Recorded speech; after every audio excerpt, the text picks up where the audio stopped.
ఒక ప్రేమ కథగా మన ముందుకి వచ్చి ఈరోజు ఆడియన్స్ అందరి ప్రేమని అందుకుంటున్న సందర్భంగా డెఫినెట్గా ఇప్పుడు మన అందరం కూడా మాట్లాడుకోవాల్సిన ఇంకొక very very special person is our very own Sesh garu. So class అయినా, మాస్ అయినా, పోలీస్ అయినా, దొంగ అయినా, స్వాగ్ అయినా, ఎమోషన్ అయినా, ప్రేమైనా, పేట్రియాటిజం అయినా, ఏదో ఒక అద్భుతమైన సరికొత్త మ్యాజిక్ని క్రియేట్ చేయడంలో తనకు తానే సాటి అని మరొకసారి డెకాయిడ్ సినిమాతో ప్రూవ్ చేసుకున్నటువంటి మన అడవి శేష్ గారికి హార్టియెస్ట్ కంగ్రాచులేషన్స్ చెప్పేస్తూ over to you. Sir photo first చేద్దాం.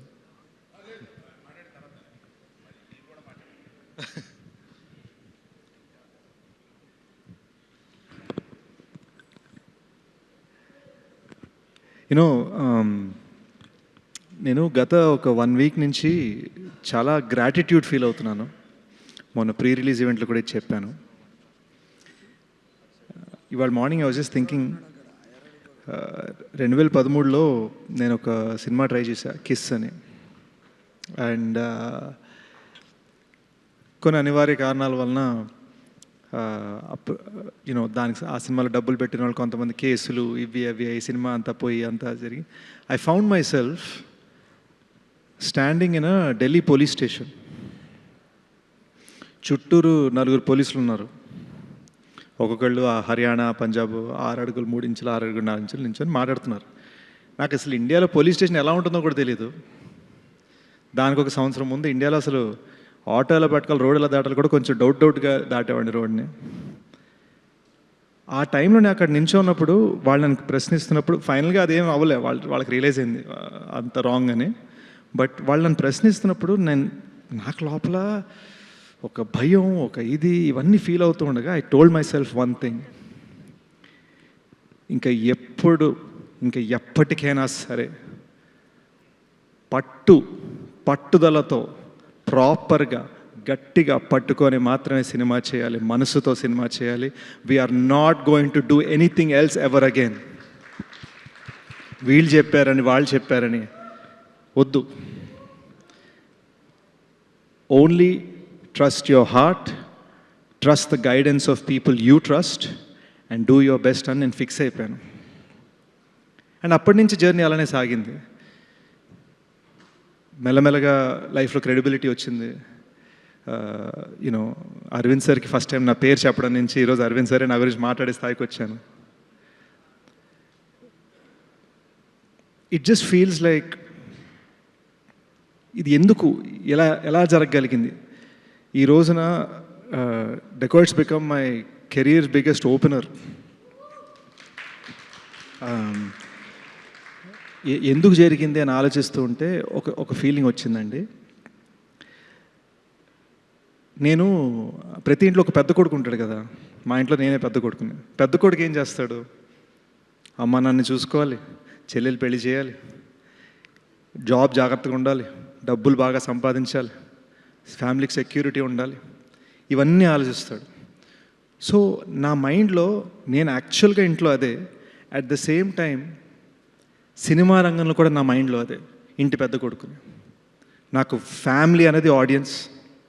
ఆ ఫ్యామిలీ కోసం నేను ఏదైనా చేయాలి. అమ్మా నాన్నది నాతో కొలాబరేటర్స్, వాళ్ళ కోసం నేను ఏదైనా చేయాలి. అండ్ మీరు అడగచ్చు, నేను సెట్ మీద ఏడుస్తాను, అరుస్తాను, నవ్వుతాను, ఎగురుతాను, శాండ్ బ్యాగ్స్ ఎత్తుతాను, లైట్లు మోసాను, మానిటర్ మోసాను, ట్రైపాడ్ మోసాను. పాపం ధనుష్ వేరే షార్ట్ పెట్టుకుంటే ధనుష్ చేత ట్రైపాడ్ మోయించాను, జనరేటర్ మోసాను. నేను చెయ్యని పని లేదు. దీనికి రీజన్ ఏంటంటే మన ఫ్యామిలీని చూసుకోవాలి, ప్రాణం పెట్టేయాలి. వేరే దారి లేదు, వేరే పని రాదు, వేరే మెథడ్ తెలియదు. So by God's grace thrillers అన్నారు, మంచి స్క్రిప్ట్ సెలెక్షన్ అన్నారు. నాకు స్క్రిప్ట్ సెలెక్షన్ అంటే ఏంటో తెలియదు. నాకు ఇక్కడ ఒక బఫే అయితే లేదు, ఇలా ఈ స్క్రిప్ట్ అనుకుంటా. నా దగ్గర బఫే లేదు. నాకు ఉన్నది ఏంటంటే అది వచ్చేదాకా దాని మీద తపన పడి ప్రయత్నించడం, కష్టపడటం. అండ్ బహుశా కొన్ని సందర్భాల్లో నా డైరెక్టర్స్ని కష్టపెట్టడం. కానీ ఫస్ట్ టైం థ్రిల్లర్ స్పేస్లో కాకుండా ఒక లవ్ స్టోరీ చెప్పాలనిపించింది. ఒక జెన్యున్ లవ్ స్టోరీ చెప్పాలనిపించింది, కొత్తగా చెప్పాలనిపించింది. ఒక లవ్ స్టోరీ, ఒక సింపుల్ లవ్ స్టోరీ. అంటే మన చిన్న ఈ సినిమాలో ఈ లవ్ స్టోరీకి మేము చాలా నా ఫస్ట్ లవ్లో ఉన్న థింగ్స్ని జ్ఞాపకం తెచ్చుకొని రాసుకున్నాను అనమాట. ఫర్ ఎగ్జాంపుల్ ఫస్ట్ లవ్ అప్పుడు తనకి నాకు సాంబార్ బాగా వండాలని ఒక చిన్న తప్పన ఉండేది, వాళ్ళు నార్త్ ఇండియన్స్ కాబట్టి. సో ఈ సినిమాలో హల్వా బీట్ పెట్టాం. సో ఇలాంటి చిన్న నా లైఫ్లో ఉన్న థింగ్స్ని మేము కథలో అల్లడం జరిగింది. అల్లుతున్నప్పుడు I realise that those things when they are happening they don't feel so special. సింపుల్గా ఉంటాయి. కలుసుకున్నామా, పక్కన కూర్చున్నామా, చేతులు పట్టుకున్నామా. మై గోల్ వాజ్ సినిమా ఎండ్కి వచ్చేసరికి ఆ స్మాల్ థింగ్స్ అన్నీ అర్రే ఇవి ఇంత పెద్దవా, ఇంత ఇంపార్టెంట్వా. ఎందుకంటే నాకు అదే జరిగింది. వన్స్ ద బ్రేకప్ హ్యాపెన్స్, దానికి 5 ఏళ్ళ తర్వాత మనం ఆలోచించుకుంటున్నప్పుడు మనకు ఆ చిన్నవే గుర్తుకుంటాయి అనమాట. అదే జనాలకి ఫీలింగ్ రావాలి అనే తపనతో మేము రాసామండి. దట్స్ ద రీజన్ మీకు సెకండ్ హాఫ్ లాస్ట్ 20 మినిట్స్లో అన్ని రెవల్యూషన్స్ ఉంటాయి. We wanted to give that burst. చాలా సాధారణమైన విషయం ఎంత గొప్పది అవ్వచ్చు. ఇంటి పక్కన చెట్టు ఎప్పుడు కనిపిస్తుంది, సడన్గా చెట్టు ఒకరోజు లేకపోతే మనకు ఎలా ఉంటుంది? ఆ సాధారణమైన విషయాన్ని చాలా స్పెషల్గా చూపించడం అనే తపనతో చేసిన సినిమా అండి ఇది. ఇప్పుడే కాదు, ఎప్పటికైనా సరే ఒక అద్భుతమైన సినిమా ఇవ్వడానికి ప్రయత్నిస్తూనే ఉంటాను, కష్టపడుతూనే ఉంటాను. And I promise you I will not rest until the film is as best as it can be. And ఈ సినిమాకి మేము రేపు మార్నింగ్ షో అంటే ఇవాళ మధ్యాహ్నం దాకా మేము పుష్ చేస్తూనే ఉన్నాం. లెజెండరీ హాలీవుడ్ డైరెక్టర్ బిలీ వైల్డర్ అన్నారు, a film never gets finished, it gets taken away from you at some point. And that's what ended up happening. Cinema release డేట్ని మా చేతిలో డీసీపీ అలా తీసుకెళ్ళింది. I truly want to thank the team that has made this happen. ప్రతి మనిషిని కష్టపెట్టానండి. పాపం మా first AD Karthik ఆ గడ్డ నా వల్లనే పెంచుకున్నాడని ఫీలింగ్ నాకు. ఆల్ ది ఏడీస్ని కష్టపెట్టాను, ఆల్ ద టెక్నికల్ టీమ్ కష్టపెట్టాను. మోస్ట్ ఇంపార్టెంట్లీ విజన్ కలిసి ఒక తమ్ముడితోటి డ్రీమ్ చేశాను, షనీల్ తోటి.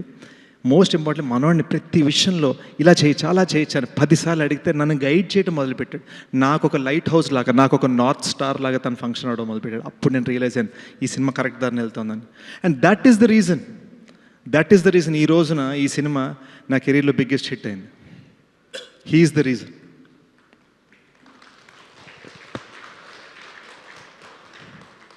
నాకు ఈ సినిమా ద్వారా మెల్లమెల్లగా నాకు అబ్బూరి సార్ నాకు స్క్రిప్ట్ గైడే కాకుండా లైఫ్ గైడ్ అయిపోయారు జెన్యున్గా ఈ సినిమాలో. ఎందుకంటే ఈ సినిమాని తీయడం చాలా కష్టం అండి. Extreme weather elements, 45 degree heat, mountains మీద షూట్ చేయడం, లేదా కొండపోచమ్మ డ్యామ్ లాంటి దాని మీద ఆ రోడ్ మీద 2 అంబులెన్స్లు 1/2 కిలోమీటర్ యాక్చువల్గా ఏడవటం, no green screen, no nothing, యాక్చువల్గా చెయ్యాలి అది. వాటిని క్రాష్ చేయగలగటం on a dam road, it's impossible. దానికి కావాల్సిన setup, it's extremely tough. So it took a long time to carefully do something. We worked very hard to make this film look easy, if that makes sense.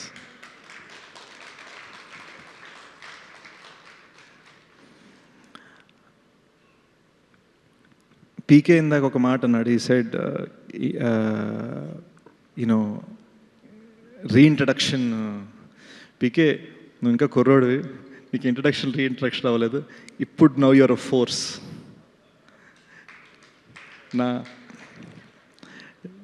నేను హీరోగా చేస్తున్న సినిమాకి comments మన గురించి ఏమన్నారు అని ఇలా చెక్ చేస్తే ఎడిటర్ కుక్డ్ అన్నారు. So thank you for everything you given me. I think the life force of this film is Supri. She is important to this film, important to me, important to everything that has happened on this film. అసలు చాలామంది ఇండస్ట్రీలో అందరికీ కూడా తన ఒక strength, తన ఒక బలం. సింపుల్గా మాట్లాడతారు, సుಮ್ಮನೆ వెళ్ళిపోతారు గుణుక్కుంటూ, ఇవన్నీ నిజాలే. కానీ the truth is she is the strength behind everything. ఇక్కడ ఈ రోజున మీ ముందు సెలబ్రేషన్లో కనిపిస్తున్న ప్రతి స్మైల్ మా కళ్ళలో కనిపిస్తున్న ఆనంద బాష్పాలకి లైఫ్ ఫోర్స్ తను. And I'm saying this in front of some very, very big producers. You are truly the best producer I ever had.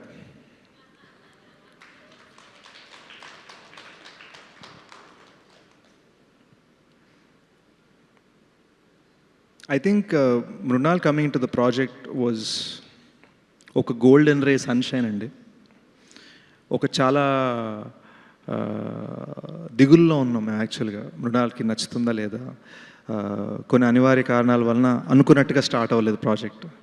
So ఒక చిన్న భయం ఉంటుంది, అసలు ఏంటి ఎలా, ఆ చిన్న వల్నరబుల్ స్పేస్లో ఉంటాము. And this woman comes in, hi అనుకుంటే టక్ టక్ వచ్చి ఇలా కూర్చుంది. అండ్ నేను షనీల్, తనకి తెలుగు పూర్తిగా అర్థం కాదు కాబట్టి నేను ఇంగ్లీష్లో కొంచెం స్క్రీన్ ప్లే చెప్తున్నాను, షనీల్ మధ్యలో కొన్ని హిందీ డైలాగ్స్ చెప్తున్నాడు. మేము ఇద్దరం కలిసి నెరేట్ చేస్తున్నప్పుడు we wondering how will she react, what will she do, what will she say. And దానికి ముందు నేను మృణాల్ తోటి వేరే ప్రాజెక్ట్స్ కొన్నిసార్లు డిస్కస్ చేయడం జరిగింది. తను ఎప్పుడు ఐల్ థింక్ అబౌట్ ఇట్ అంది, but she didn't respond fully. She said I'll think about it, I'm not sure yet. హార్ట్కి టచ్ అవ్వట్లా. And that made me respect her. The moment we finished this story, she said yes. అదే మీటింగ్లో, which is unheard of.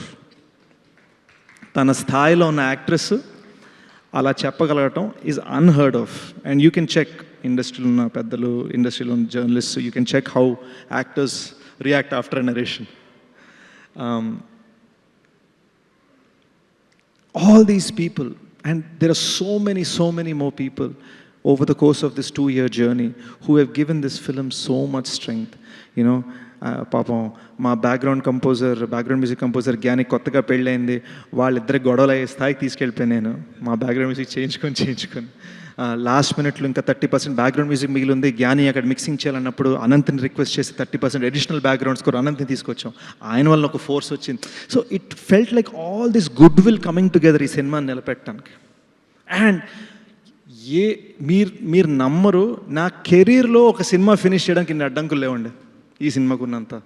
External forces అసలు మా కంట్రోల్లో లేని things. ఎక్కడో పొరపాటున ఈ డ్యామ్ రోడ్ మీద మీకు ఓన్లీ హాఫ్ డే పర్మిషన్ అంటే ఆ హాఫ్ డేనే వర్షం పడుతుంది. అంటే it was extraordinary challenges that I don't know. The only reason we crossed it is because of the good will of people. అది జెన్యున్గా నా అదృష్టం అనుకుంటున్నాను, ఇక్కడ రాసుంది అంతే. ఎందుకంటే నేను ఇదే నాకు 2 years క్రితం మేనిఫెస్ట్ చేస్తుంటే జరుగుండకపోవచ్చు. ఇది నేను ఎప్పుడు రియలైజ్ అయ్యానంటే, లాస్ట్ మినిట్లో మనం చేస్తున్న చెక్కుడికి అసలు ఇంకా లాస్ట్ మినిట్ డీసీపీలు ఫినిష్ అవుతాయా లేదా అని నేను నర్వస్నెస్లో ఉన్నా. యూనో ఇప్పుడు మార్నింగ్ సబ్మిట్ చేసేయాలి, ఓవర్సీస్ కాపీ సబ్మిట్ చేసేయాలి. నైట్ అంతా నేను షనిల్ కూర్చున్నాం, నేను మిక్స్లో కూర్చున్నా, షనిల్ డిఐలో కూర్చున్నాడు. విజువల్ తను బాగుండాలని, సౌండ్ నేను బాగుండాలని. ఈ టైంలో మీరు నమ్మరు, నేను నా జర్నలిస్ట్ ఫ్రెండ్, మన ఫిల్మ్ ఇండస్ట్రీ జర్నలిస్ట్ ఫ్రెండ్ తోటి, నాకు పాలకోవలు నచ్చుతాయండి అంటే మీరు నమ్మరు, మార్నింగ్ 6 AM ఆయన షార్ట్స్ వేసుకొని రాజమండ్రి నుంచి పాలకోవలు తెప్పించి నాకు పెట్టాడండి, గుడ్ లక్ అని. This doesn't happen unless there is a certain amount of good will, and that good will happen because they know మా ప్రయత్నం అనేది జెన్యూన్, ఆనెస్ట్, అండ్ అది ఎప్పటికైనా ఉంటుంది. It's not lost on me. నేను యుఎస్లో ఉన్నప్పుడు IMDb చూస్తా, ఇందులో ఒక 5 టైటిల్స్ మనకు ఉంటే సెట్ అనుకున్న నేను, today I have the producer of my childhood's biggest films, national award winning director, national award winning producers, writers of the biggest hits, all saying I did something right. అది అసలు నా మైండ్లో ఇంకా నాకు క్లియర్గా తెలుసు, నా మైండ్లో నేను అర్జెంటుగా రోడ్ మీదకి 5D కెమెరా పట్టుకొని నేను షార్ట్ ఫిల్మ్ చేసేయాలి, నా మైండ్లో అదే ఉన్నాను, నేను అక్కడే ఉన్నాను ఇంకా నా మైండ్లో. I have nothing but gratitude, and my greatest gratitude is for the fact that the audience, the kind of extraordinary opening you have given the film, the extraordinary word of mouth you have given the film. I saw 20 మంది మన వైజాగ్లో 20 మంది బామ్మలండి, అమ్మమ్మలు బామ్మలు, వాళ్ళు కళ్ళనీళ్ళు పెట్టుకుంటే భలే ఉంది బాబు అని 20 మంది మాట్లాడుతుంటే నాకు గాజువాకలో, నాకు అసలు యూనో మా గాసిప్లు, మా అవార్డ్ ఫంక్షన్స్, వీటన్నిటి మధ్యలో ఆ రియాక్షన్ వచ్చేసరికి The only thing I ended up saying was, thank you. Thank you so much for making Dacoit a massive success. Thank you from my assistant Prasad to my parents, who are my greatest strength. Thank you for making me everything that I am. నన్ను సరదాగా journalist కొన్ని ఫంక్షన్స్లో మీకు ఒక title ఇస్తాం, title ఏంటి సరదా నేను ఏడిపిస్తూ ఉండేవారు. బికాజ్ నేను పెద్దగా అలాంటివి పట్టించుకోనని.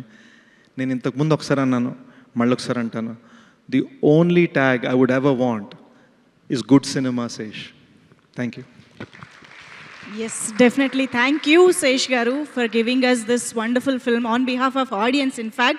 ఎందుకంటే శేష్ గారి సినిమాల్లో ఎమోషన్స్ మేము చాలాసార్లు చూసాము, but this emotional side of అడవి శేష్ గారు మాకు చాలా చాలా కొత్తగా అనిపించింది ఈ సినిమాలో. ఎస్పెషల్లీ ఇంటర్వెల్ దగ్గర నుంచి సెకండ్ హాఫ్ దగ్గర నుంచి ఆయనలోని ఆ ఎమోషన్స్ మేము చాలా కొత్త హరిని చూసాము. So Saraswati soul of the film అయితే Hari is the heart of the ఫిల్మ్గా మేము సినిమాని థరోగా ఎప్పటికీ మా గుండెల్లో ఉంచుకునేంత అద్భుతంగా ఉంది. So kudos to the team, kudos to Adivi Sesh గారు, కుడోస్ టు ఎవ్రీబడి ఇంత మంచి చిత్రాన్ని మా అందరికీ అందించినందుకు.